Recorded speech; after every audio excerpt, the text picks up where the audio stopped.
Hey everyone, today we're looking at Qingque, who is a character that I have not been a super big fan of for a very long time. Before, I didn't really bother learning her name. I would just call her Jade Tile Lady, but it is Qingque.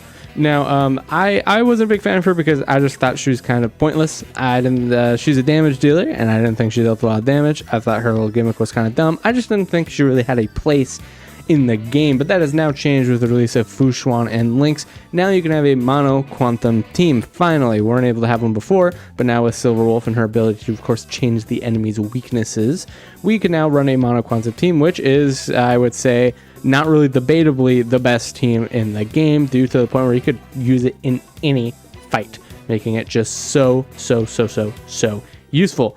Now, Qingque is obviously a quantum character, which means she now has a place on the mono quantum team. She's a damage dealer, so if you don't have someone like Zila, which I do not, but you know, she can be a substitute for that damage, of course, and in some cases it might be useful to run both of them depending on the type of content that you are doing.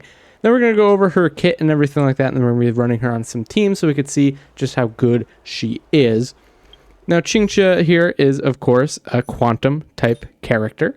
Now, quantum is a very unique type. I'd say most of these types generally do kind of like the same thing, whatever. Ice is pretty unique because it actually freezes the target. But imaginary and quantum are the most different, and imaginary is kind of like whatever, and quantum is actually really good and does a lot of damage, which is super useful for this type of team. Anyways, and her path is erudition, which is, you know, a AoE. They do a lot of multi-target damage. As far as like damage dealers in this game, it is generally like erudition, the hunt, and destruction. Of course, nihility can also do a decent amount. They can all do a decent amount, but those are like the three primary like attack dealing characters. Now, erudition and the hunt obviously specialize in two different types of damage that they deal, and destruction is like an all-around type that is able to deal both types at a pretty good, you know, pretty well. So erudition is definitely a good thing. You know, there's not a whole lot of the characters for it. There's only one premium 5-star unit of erudition, and I don't think any other new ones are coming anytime soon. So, you know, having good ones is obviously something you'd want, and I'd say there aren't a lot of them. Let's have trouble balancing them, because even Qingque isn't like a super great 5-star in my opinion. In my opinion, as far as premium 5-stars that you are meant to pay for and, you know, whatever, I'd say he is the worst. Anyways, let's go over Qingque's her abilities here. Let's start with her technique, which is Game Solitaire, which is enhanced. After using the technique, Qingque draws 2 jade tiles when the battle starts. Now, the jade tile stuff actually goes over in the talent, which we'll go over next. And her talent is Celestial Jade, which is another enhance. When an ally's turn starts, Qingque randomly draws 1 tile from 3 different suits and can hold up to 4 tiles at one time. If Qingque starts her turn with 4 tiles of the same suit, she consumes all tiles to enter the hidden hand state. Well, in this state, Qingque cannot use her skill again. At the same time, Qingque's attack increases by a scaling percentage, and her basic attack, Flower Pick, is enhanced, becoming Cherry on Top. The hidden hand states end after using Cherry on Top. So basically, it just enhances her basic attack once you have 4 of the same suit, is pretty much the way to think about it. So her basic attack, Flower Pick, is a single target. It tosses 1 jade tile from the suit with the fewest tiles in hand to deal quantum damage equal to a scaling percent of Qingque's attack to a single enemy. And Cherry on Top, which is the enhanced version, becomes a blast. Now, there's different types of AoEs. Blast is an AoE that usually deals a higher scaling percentage to the middle one, and then having fall off damage on the sides, which is how this one is. It deals quantum damage equal to equal to a scaling percent of Qingque's attack to a single enemy, and deals quantum damage equal to a smaller scaling percent of Qingque's attack to enemies adjacent to it. Cherry on Top cannot recover skill points. Her skill is a Scoop of Moon, which is enhanced, which is only a skill point cost of 1. Immediately draws 2 jade tiles and increases damage by a scaling percentage until the end of the current turn. This effect can stack up to 4 times. The turn will not end when this skill is used. So you could think about it similar to Dongheng Imbibitor Lune, the new one that came out, as you could obviously use his many times. However, with hers, it does like the same thing every time. It doesn't like increase the attack. You just like start drawing the jade tiles until, of course, you hit that hidden hand and are able to use the Cherry on Top ability. And of course, you get, you know, damage increase, which is pretty nice. Lastly, her ultimate is a quartet. woohoo, which is an AoE. And that's the difference between blasts and AoEs. AoEs, of course, deals the damage it does to all enemies. So this one deals quantum damage equal to a scaling percentage of Qingque's attack to all enemies and obtains 4 jade tiles of the same suit, which is really good, obviously, because you already start off in your hidden hand cherry on top attack after using ultimate, which is super nice. Now for her light cone, the one I use is Genius's Repose, which is a increased wearer's attack by scaling percentage, and the wearer deals defeats an enemy. The wearer's crit damage increases by scaling percent for 3 turns. Now, in case you forgot, when we were looking at her, all of her stuff scales off of attack. Attack increase, damage is dealt by attack. It's all attack. However, obviously for a damage dealer like this, it's not, good to just only go into attack, because honestly, attack doesn't get, super duper high. It's not a stat that can grow to insane levels, and it's not as useful as some other stats for some characters. Secondary things you always want to look at for pretty much every character is always speed. For her, a big thing you want to look at is obviously doing crits. If you're doing damage, you're doing AoE damage. If they're crits, obviously your just damage output goes a lot more. Crits are great for pretty much all types of damage dealers, but especially for 4-star damage dealers, because their damage is already going to be low, so you're going to want to get crits, right? So that's what I see here with the crit damage, and obviously I have a good amount of crit rate on her. Well, not as much as I want, 36%, but it's going to go up. Trust me. All right, some other ones that we have here. I don't even know what we have for erudition. I have like no erudition characters. But really, you just want to focus on stuff that gives you, because obviously she doesn't have a corresponding light cone because she's a 4-star character. But you want to go for is just stuff that increases attack. And if you get a little bit of crit rate or crit damage, obviously that's great. That's what you want. For traces, all we care about looking at here are the bonus abilities. And of course, I level up all of their actual ability traces up to 3 for the showcases. For the initial ones, for max showcases, obviously that'll be different. Not that I've done one yet, but it will be different when we do one, I swear. All right, so the first bonus ability is Tile Battle, which restores 1 skill point when using the skill. This effect can only be triggered 1 time per battle. Pretty useless. It's not too bad. Obviously, you get like a refund, but only once per battle? Who cares? Bonus ability is Bide Time, which is using the skill increases damage, boost effective attacks by an extra 10%, which is nice. And Winning Hand, which is Qingque's speed increases by 10% for 1 turn after using enhanced base attack. That's obviously useful. Speed percent increases are useful. So for her relics, this is what I recommend, is going the full quantum set and then using the celestial differentiator, which of course increases crit damage, and when the crit damage reaches a certain height, increases crit rate by 60% until the end of their first attack, which is nice. Good. Generally she's kind of a bursty character, especially with the way her skill, this trace works with the skill. So you want to just use it right away, try to burst kill him, which is obviously what you want to do. Obviously, I don't know these relics super levels up because relic stuff is there's so much stuff. Obviously there's just so much you could do with the amount of trailblaze power you get. So I'm trying, but it's not super great. Tell the game to slow down for a second, and maybe I'll be able to get all these characters up. Jesus. But I recommend doing this for stuff like I said before. Crit rate I have on this one. Speed I have on this one, just because speed's a good stat, and I managed to get one with that. Quantum damage boost, also good. I believe this one's attack percent, good.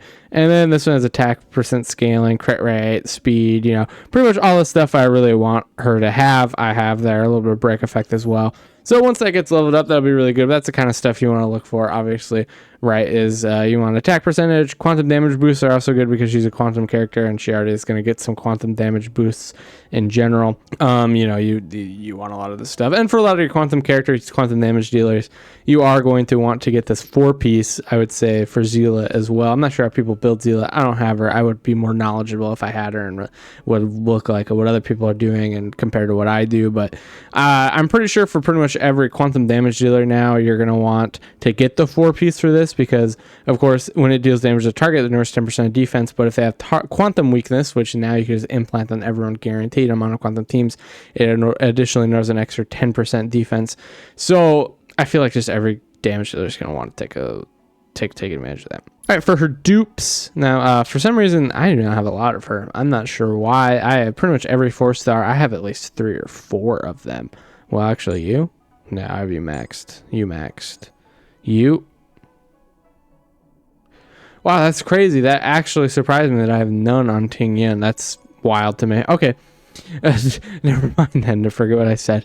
All right. So her first one is Rise Through the Tiles, which ultimate deals 10% more damage. You could tell this is like a beginning 4-star character. They heavily did not really care for this character, especially when you compare 4-star characters that come out later. It's very little you can see here. 2, Sleep on the Tiles, which is every time Draw Tiles is triggered. Sorry, Qingque immediately regenerates 1 energy, which is nice. I guess 1 energy doesn't really go a long way, but it's useful, I guess. 3, read between the tiles is a level up one. 4, Write on the Tiles is after this character's skill is used, there's a 24% fixed chance to gain autarky, which lasts until the end of the current turn.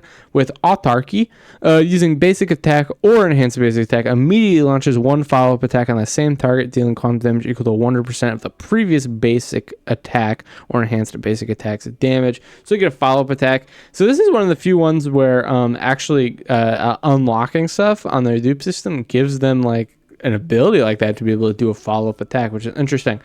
I've dabbled in full follow-up attack builds sometimes. It's a little, you really need Qingque to make it really good. You need some of those big characters. She's obviously an option for that team too, and I really want to try that out one day once I get more and some more characters. But 5, Gambit for the Tiles is level 1, and finally 6, Prevail Beyond the Tiles recovers 1 skill point after using enhanced basic attack. Nice, but as you can see, she's not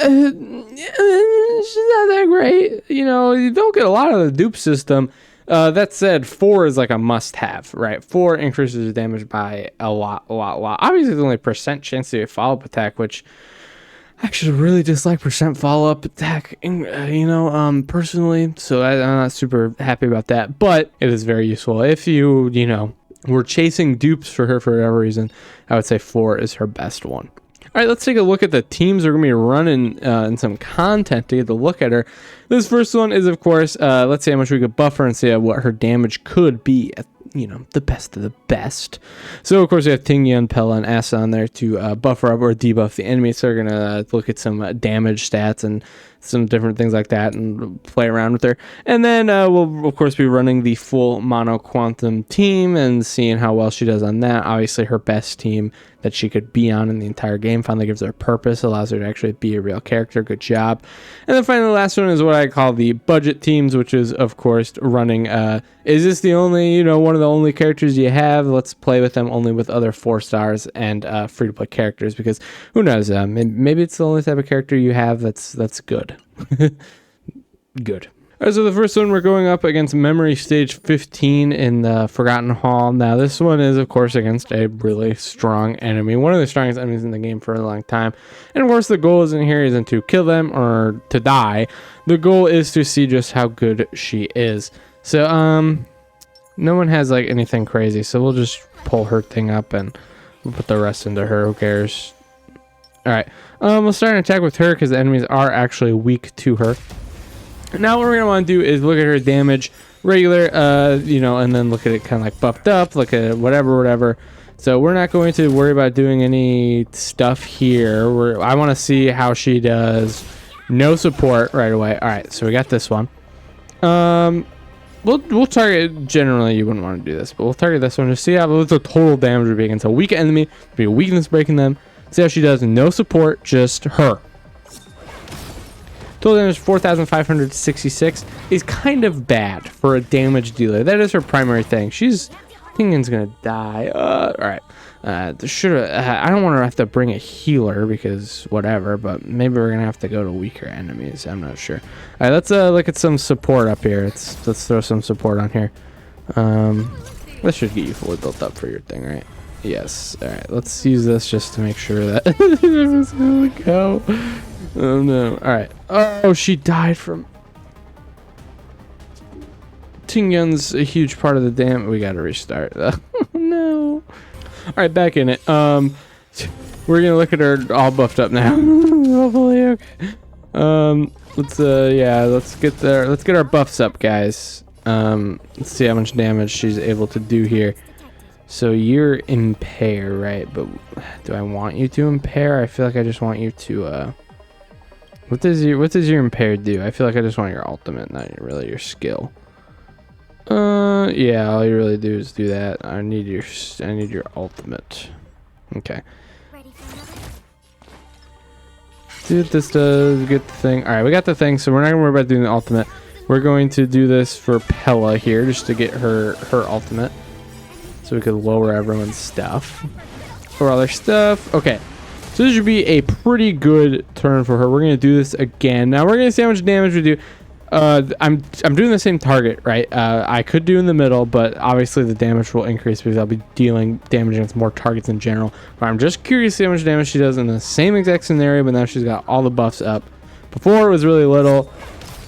Now it's 11,563. Obviously, that's like almost 3 times more damage, I'm pretty sure. Obviously, that's 2 buffers.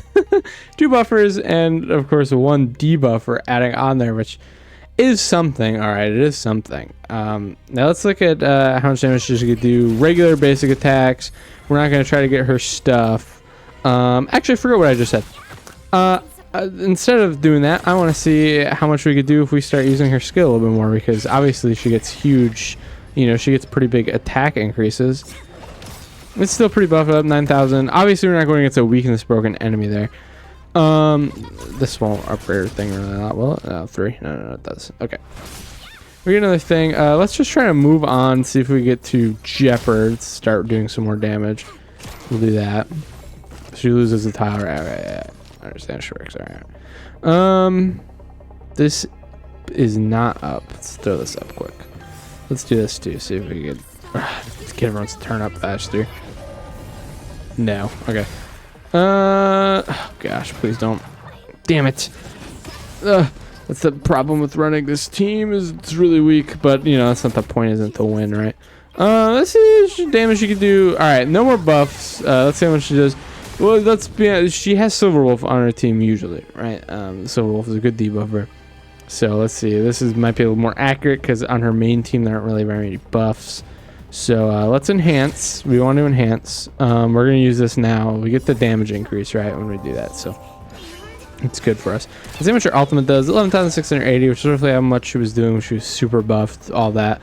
When you do that, plus you do like 9,600, and of course you have the follow-up attack and actually goes off. You know, you could do a little bit of damage there. I mean, she's not great, right? Like, she's not next level in any capacity. I don't think anyone was like really thought she was next level at any point in her life. At least hopefully not. Pel's about to die because she gets the whatever. Oh no, she's not. Lovely. See if we could draw the last tile we need to. No. Anyways, her damage is, there's nothing else really to show with her because like all she does is deal damage, right? And her damage isn't that great. Let's see how much damage we do with this. 5,954. So that's like 3 targets.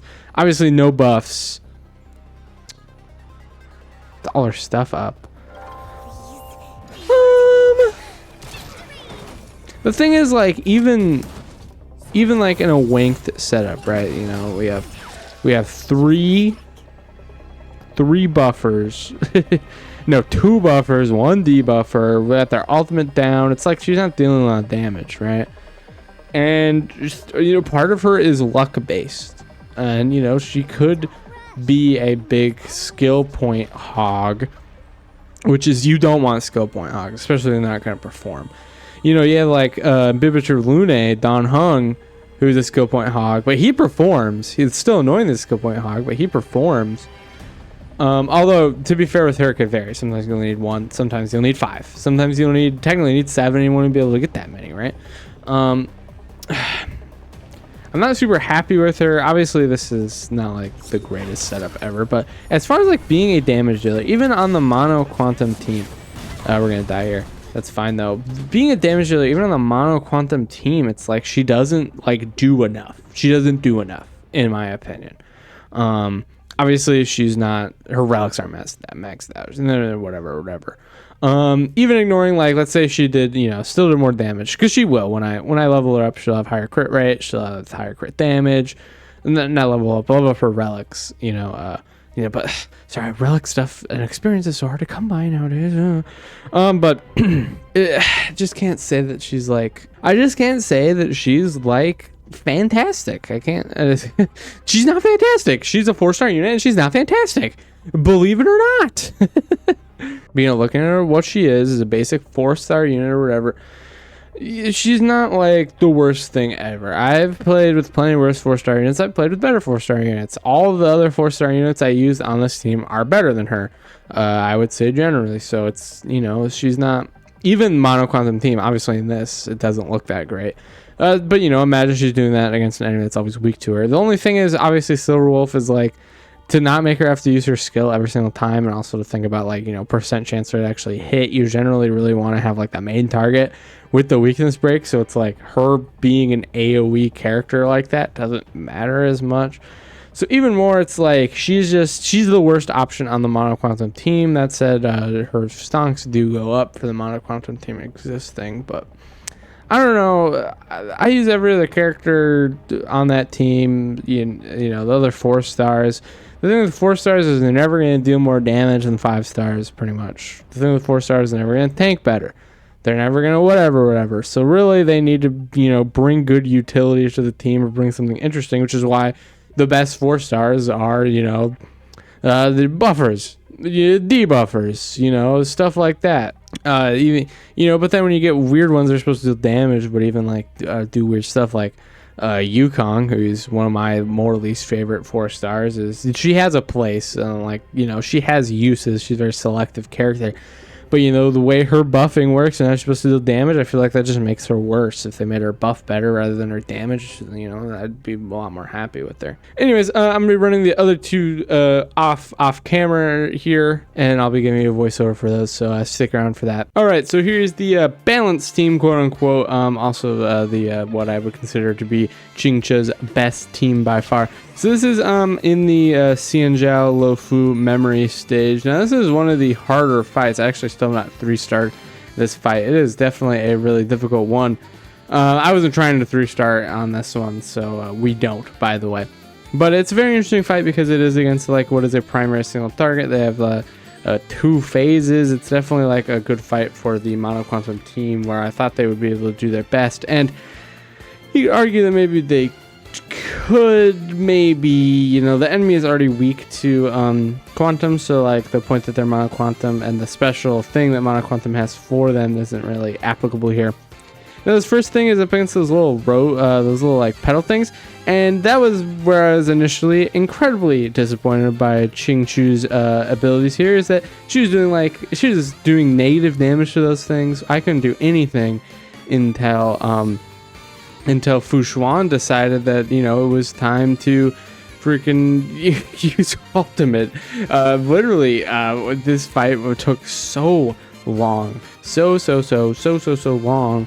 We were really at risk of dying, but it took so long because our primary damage dealer is Qingque, and she can't do anything. She can't. She's practically healing the enemies. The only way we really do damage is by getting the quantum break effect. It deals tons and tons of damage, but I'm just like, the disappointment I have is immeasurable in this fight. This is supposed to be like her best team, and she's getting just so far outshadowed in every capacity by Fu Xuan in damage. The damage dealer is being obliterated by our defensive unit's damage. It's unacceptable, honestly. It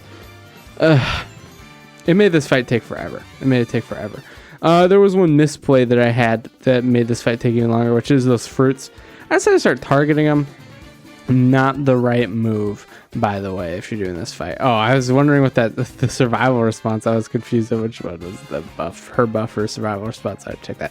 But the crude fruit, don't target it. With Fu Xuan on the team and her stuff up, and you take like no damage. I realized that a little too late. Still should just be focusing on main enemy. So it's gonna get their ability off anyways. So later on. Not what you want to do. You want to just go against the actual enemy there. Another annoying thing is that the enemy gets rid of their all their weaknesses, which can make things take a long time. But I don't know. Just no damage. Just no damage. It's unbelievable. It's honestly, it's not right. It's truly not right. So, you know, it's not too much for me to talk about. Qingque, this super simple kit. You know, you have to get lucky when using her, which is of course can be annoying. Sometimes it's not too bad. It's more in your favor than not in your favor. But just she's not worth it. She's not worth the amount of time or how you have to build the teams around her for the damage that she's dealing. She's just not worth it. She can't carry in damage. We saw that in the, you know, the primary focus showcase part. Her damage sucks on the Mono Quantum team, which she's not even like getting any buffs really, other than the enemy just being weak to her. Her damage is just nothing. She's got no damage. You're gonna find in the other one. The next fight isn't the worst, but you know, still, she just does no damage. She does no damage. It'll be different when I maximize her and stuff like that, but it's like, obviously it'll be a little bit faster, right? She'll do a little bit more damage, but I just don't feel like it'll be enough. All right, so this is the budget one. So this is one where this is a quote-unquote budget. So let's say, you know, Qingque is one of the only characters you have. So what team can you build with them that only is comprised of free-to-play characters / 4-star characters? Now this initial part sucks, right? We're going up against multiple enemies. None of them, you know, we don't have any. We can't take advantage of any of their weaknesses, pretty much at all. So, you know, Qingque, hey, can you do some damage? Multiple enemies? No. Nope. She cannot deal damage. She's, as I said in the last one, right, obviously building her more, you know, leveling up her relics, right, obviously. I still need to do that, but, like, dude, still, no damage, nothing. It's embarrassing. I just don't know what to say. She's still, if I think about, you know, obviously, whatever, you know, she's just a 4-star. She's not going to deal insane damage. I don't even remember that. It's not like most of the showcases I've done have been for 5-star characters, right? I'm really behind on showcases. I haven't done a lot of the 4-star characters I want to do. And I should understand that 4-star characters aren't going to be good as 5-star characters. But, you know, we see characters like Qingque, characters like Asta, characters like Pella, characters like Natasha, Lynx. They are insanely good 4-star characters, and the reason why they're so good is utility and, you know, some more of their interesting things. They're really simple characters, but they have like that insane utility, insane abilities. Qingque just doesn't have that. She deals mediocre damage, and then most of her damage is locked behind luck, right? That's not a good look. You don't want, you know, unless if Cherry on Top did just so much more than it does, or, you know, follow-up attacks was built into her kit and it was a higher than a 24% chance, then maybe things would be different, but it's not, you know. I'm fine with them, you know, designing a 4-star with this, like, you know, you have to put them in the perfect scenario. You know, look at Luca, you know, you have Sampo, right? They're not very good. You build a team around them, you have like a main focus, you know, they could actually be pretty good. They could do something pretty useful. You know, for her, it's like, if she doesn't have her stuff up, she's garbage, and when she does, it's like not worth it, and you have to use so many skill points for her. That's pretty much what I learned. Still, that said, you know, for the sake of making the Mono Quantum team, yeah, she's good enough for that. I mean, she does get, her stocks are upped by having, you know, the Mono Quantum team exist. I will say that stocks are up for her, and I can see the vision. It's just, I don't know. Not a fan. Not a fan. All right, so we finally finished this up here. There we go. Here's a very quick segment of the second team I ran for this. I decided just to run it just to see if I could actually be able to, quote-unquote, 3-star it. I've 3-starred it before. But, you know, see how fast I could do this blade here. This blade's crazy. But you could watch this in the background, wherever. It's very quick. I'm just going to talk about Qingque for a second, which is, you know, overall not that great. Before, she would have probably been like, you know, I do my tiers. She would have been like in C tier, which is my lowest. But now that she has a place, she has, you know, a purpose, she goes up. But yeah, she's not super duper fantastic. I'm not a big fan. All right, that's all I got for you guys today. Thank you so much for watching. I'm gonna be doing more showcases. I'm gonna be doing the tier list super soon. New stuff is gonna come. I'm gonna do summons. If you want to watch all that, you know, subscribe. Easiest way to see the next episode. All right, with that, I'll see you guys next time. Bye bye.